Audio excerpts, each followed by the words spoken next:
focus mainly on Sabka Nash, Apna Vikash. Seems like it has not learned a lesson from the Lok Sabha poll. Once again, the budget has attempted to fix supply-side factors without paying attention to farm ways to bolster consumer demand. Instead, the whole budget exercise for the financial year seems to concentrate solely on reducing the fiscal deficit from 5.1% currently to targeted 4.9%. The maximum price for which now will be paid by the taxpayer. The taxpayer pays the brunt. The taxpayer on the long-term capital gains announced have been increased, something that our finance minister would only simplify the tax structure. Madam Chairperson, this government, instead of rewarding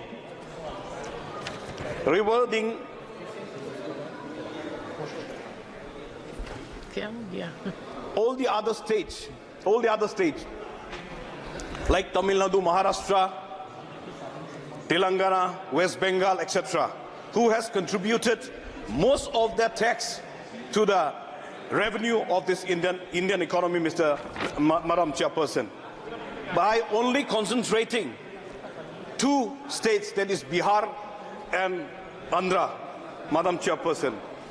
Now, when we look at the Northeast, when we look at the tax, Madam Chairperson, the new tax rules for the LTCG is only beneficial if a citizen of India is earning close to the exempted value rupees 1.25. However, as we move beyond the exempted figure, the tax on capital gains will increase disproportionately because 2.5% increase in the tax rate outweighs the rupees 25% exemption increase, Madam Chairperson.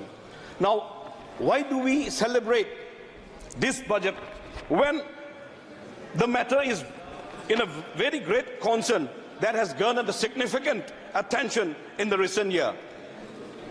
The devastating result, increasing the number of the Indian citizens renouncing their citizenship and the exodus of tax-paying employees from our nation that is relinquishing their citizenship from India, Madam Chairperson. Now, when you look at the ME report, approximately 1.87 million Indians are renouncing.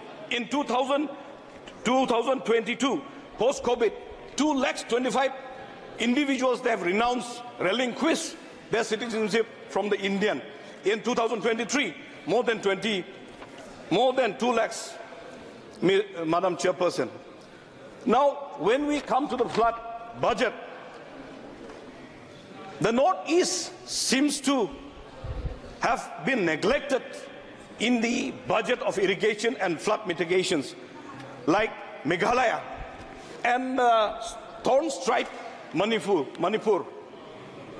Madam Chairperson, the government seems to have not even touched the Northeast, as an evidence by the situation in Manipur. There has been a lack of initiative to ensure the health and the well-being of the women in the region. Despite Assam being the highest maternity and mortality rate, the government prioritized expanding only the banking. When the women themselves will die, what is the purpose of banking, ma'am?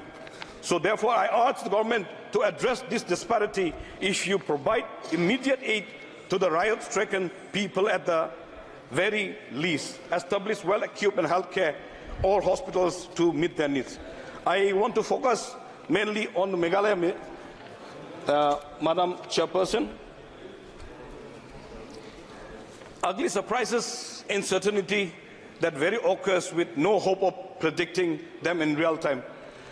When you look at the Manipur, ma'am, there has not been much effort to weigh the situations. No common framework seems to exist to set the rules for doing so. The victims of Manipur could not have foreseen what was going to happen and how the government was going to deal with the livelihood meltdown of thousands of Manipuris.